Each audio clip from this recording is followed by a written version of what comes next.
Fala, peixinhos de toda a internet, sejam bem-vindos a mais um HQ. Eu sou o Sérgio e hoje falaremos sobre O Marido do Meu Irmão, mangá do Gengoroh Tagame. Então aproveita que o vídeo está começando, já dá aquele likezinho maroto pra ajudar a gente, se inscreve aqui no canal e bora falar desse mangá incrível que é O Marido do Meu Irmão. Bom, tô muito feliz em falar finalmente do nosso primeiro mangá. As pessoas geralmente pedem pra gente falar um pouquinho mais sobre mangás aqui, mas eu não acompanho tantos. A Nai me recomendou bastante esse mangá, eu fiquei muito curioso pra ler. Aí o Ranger, que tinha esse mangá, me emprestou, e aí eu finalmente pude ler e fiquei muito feliz de poder ter contato com esse material. A história é muito simples, a gente vê tudo a partir do ponto de vista do Yaichi, que tinha um irmão gêmeo chamado Ryoji. O irmão gêmeo dele, ele é homossexual, ele saiu do armário e foi pro Canadá, onde ele se casou com um homem chamado Mike. E aí eles perderam o contato, pararam de se falar depois dessa revelação. Aí alguns anos depois o Ryoji morre e o marido dele, o Mike, vai visitar o Yaichi no Japão. E lá ele conhece o Yaichi e a filha dele, a Kana, que fica completamente apaixonada pelo seu novo tio. Várias questões muito interessantes aparecem nesse mangá, né? Porque a gente consegue ver como que a sociedade japonesa lida com a homossexualidade, né? Existe uma homofobia muito mais velada nessa sociedade, pelo menos a partir do que é apresentado nesse mangá, né? Eu não consigo dizer com propriedade como que é, né? Eu consigo dizer a partir do que é apresentado nesse mangá. Então é muito interessante ver, por exemplo, como o Yaichi ele tem várias questões com o Mike, né? Com o fato do irmão dele ser gay, mas é tudo muito velado, né? A gente tem muitos momentos em que a gente vê o pensamento dele, no pensamento dele ele diz coisas extremamente ofensivas e violentas, mas aí no externo ele não fala nada, ele se cala, ou ele lança um olhar esquisito, né? Ele fica bem desconfortável com essa situação. O que é muito bacana é que ele começa a ver esse marido do irmão através da lente da própria filha, que é a Kana. E a Kana, ela não tem ela não tem esse preconceito ainda, ela não tem essas certezas tão construídas nela. Então ela vai fazendo perguntas e conforme o Mike vai respondendo, ela vai compreendendo as coisas. Então ela pergunta, um homem pode se casar com outro homem? Aí ele fala, aqui no Japão não, mas lá no Canadá sim. Aí ela, que legal, que bom isso. E aí o Yaichi ele vai começando a se confrontar. É muito interessante porque ele é um personagem com muita autocrítica, né? Então ele vai se perguntando, né? Por que pra filha dele as coisas são tão simples e ele acaba se prendendo a coisas tão banais, né? Em alguns sentidos. Como por exemplo, tem um momento muito legal que a Kana leva uma amiguinha e um amiguinho pra conhecerem o Mike, né? Em casa.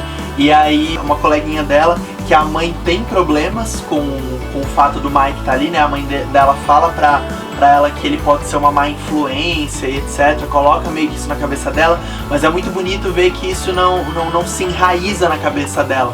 Porque aí ela vai conhecer o Mike e aí ela pergunta, você se casou com o tio da Kana porque você amava ele?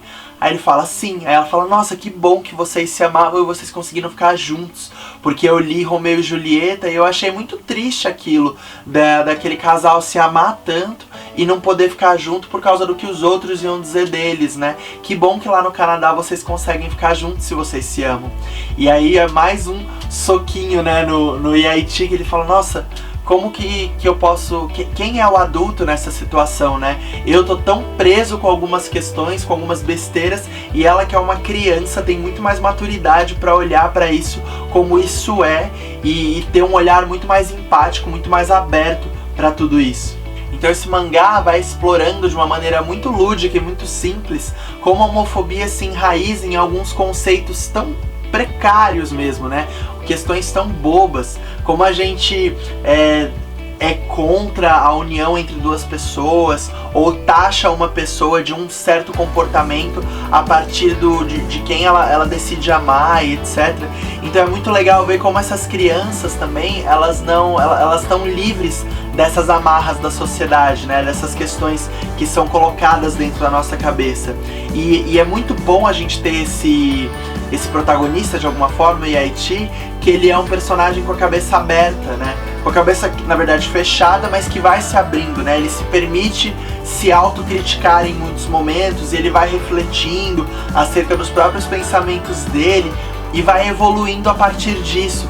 Então é muito legal como o mangá constrói isso. O autor então traça alguns paralelos muito interessantes também com essas questões. Ele faz alguns paralelos entre a cultura canadense e a cultura japonesa, algumas questões sobre os formatos de família, porque, por exemplo, o Heihachi, ele tem uma família diferente dentro do Japão, porque ele é um pai solteiro.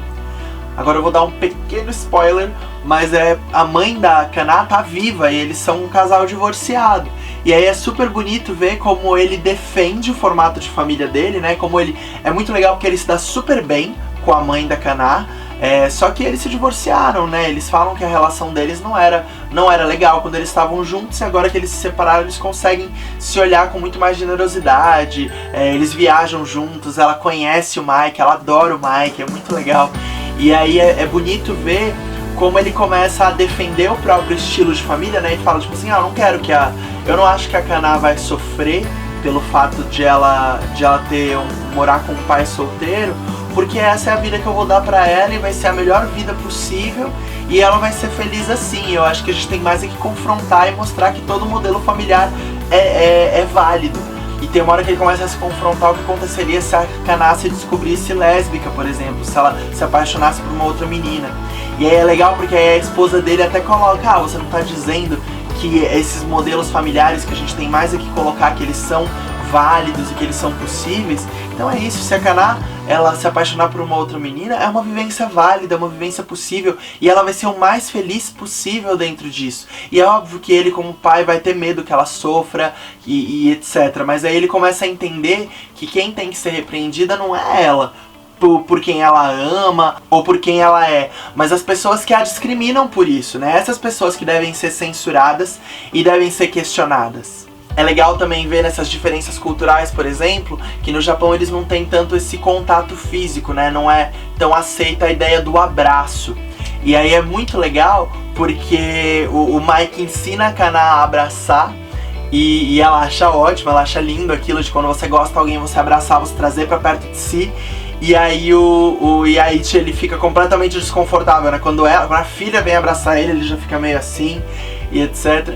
E aí é interessante ver como se constroem essas ideias culturais também, né? Tipo, pra gente, por exemplo, que é brasileiro, é completamente comum você abraçar uma pessoa, e pra eles não é. Ou assim como em muitos países é completamente comum você aceitar o casamento entre duas pessoas do mesmo gênero, e em outros países não é. Então pensar, né, e repensar um pouco essas questões culturais também, né? De como a gente enxerga, de como a gente condena certos comportamentos. Tem um momento também que um cara, ele é privado de entrar num lugar porque ele tem uma tatuagem, isso é uma questão da cultura japonesa. Então vai mostrando um pouquinho que existem certas tradições que são mantidas e que a gente pode olhar para elas com um olhar um pouco mais crítico também, né? E questionar por que a gente mantém os mesmos comportamentos de tanto tempo atrás, por que a gente mantém certas ideias, como que a gente pode se rever, se transformar e se atualizar. E é muito legal como ela apresenta as pessoas homossexuais dentro da comunidade japonesa, né? Tem um irmão mais velho de um amiguinho da Kana que vai conversar com o Mike porque ele é gay, e aí ele quer falar um pouco sobre isso, né? Já que é tudo tão tabu, é tudo tão não dito, ele coloca um peso pra fora de si quando ele consegue conversar com o Mike, né? Com essa outra vivência que é próxima da dele, relembrando a gente da importância da representatividade, né? Como é importante para aquela criança, para aquele garoto se ver em outra pessoa, perceber que a vivência dele é válida, é possível. Então é muito bonita essa conversa entre eles. É óbvio que é muito difícil poder conviver dentro dessa sociedade. É triste poder ver aquele menino que não pode expressar quem ele é livremente, que tem medo de expressar livremente quem ele é, mas que talvez com o tempo ele consiga fazer isso, assim como, por exemplo, o Ryoji foi pro Canadá, se casou, se apaixonou e viveu uma vida muito bonita, né? Que talvez essas crianças também possam, ou que a gente possa sonhar com uma cultura japonesa um pouco mais aberta, com novas conquistas, em que as crianças, em que os adultos possam. Tem também um personagem adulto que era amigo do Ryoji de infância, que é gay também e que não saiu do armário, que ainda se esconde, que ainda tem vergonha, mas que é uma vivência super válida dentro do contexto em que ele tá. Eu acho que não cabe a nós dizer quem deve ou não sair do armário. As pessoas têm as próprias questões, as próprias vivências, e tem pessoas que têm força para confrontar toda uma sociedade, para se mostrar e para ter orgulho de quem se é, e tem pessoas que infelizmente não têm essa força, e não é obrigação delas ter, né? Eu acho que nós que tivemos esse meio que acabou propiciando que nós pudéssemos ser muito mais livres, cabe a nós também poder lutar por uma sociedade mais justa, em que cada vez mais pessoas possam ser livres para ser quem elas são. Vamos agora para o nosso gráfico de riscos, iniciando pelo risco de paralisia, o risco de você ficar horas travado na mesma página vendo uma arte incrível, vai uma nota 8 de 10. O traço ele é muito bonito, ele mescla, em alguns momentos vem uma arte mais desenhada, parece desenhada a grafite, assim, nas lembranças, o que é muito bonito. É muito próximo do traço de mangá, né? Eu conheço bem pouco, confesso, mas achei muito bonitas as artes, né? Nessa edição que veio pro Brasil, ela ficou bem bonita, né? Então a gente tem, por exemplo, essas orelhas com imagenzinhas da Kana coloridas, muito bonitas. As primeiras páginas do mangá são coloridas também. Próximo risco é o risco de contrato eterno, o risco de você ter que ler uma infinidade de HQs para completar essa história, vai uma nota 6 de 10.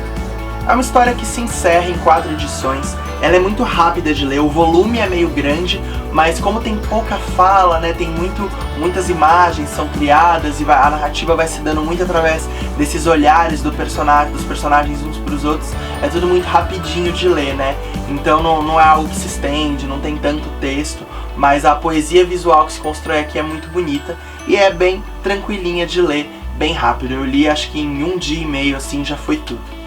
Próximo risco, o risco de fandom, o risco de surgirem milhares de fanfics, fanarts, adaptações desse universo, vai uma nota 7 de 10. Essa HQ ela foi adaptada para televisão, existe um seriado japonês que foi feito a partir dela, eu vi algumas coisas a respeito, fiquei curioso para assistir, parece ser bem bacana, e é um material bem fértil assim, ainda para se desenharem novas historinhas da Kana com o Mike. Ela fica muito fascinada por essa pessoa e dá muita vontade de ver agora também a Kana indo pro Canadá, conhecer a vivência do Mike, conhecer esse outro mundo além do Japão.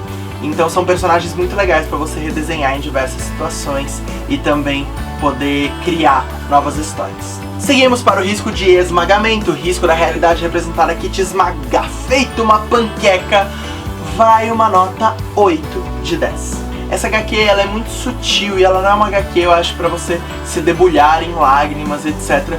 Mas ela realmente te esmaga quando você vai ter o contato com essas outras vivências, com essas vivências mais difíceis dentro de outra cultura.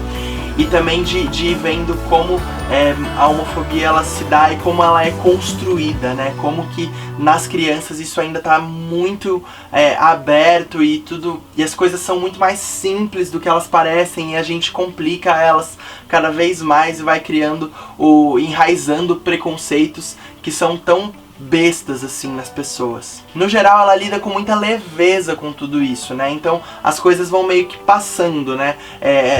Os desafios eles são apresentados para os personagens, mas eles conseguem passar por eles com muita tranquilidade. O que é muito legal, é muito bonito poder ler uma narrativa tão quentinha, né, que de alguma forma vai mostrando que é tudo muito simples e que essas barreiras elas podem ser vencidas com muita facilidade, né? A gente precisa de imaginários assim para ver se a gente consegue transformar um pouquinho mais a nossa realidade.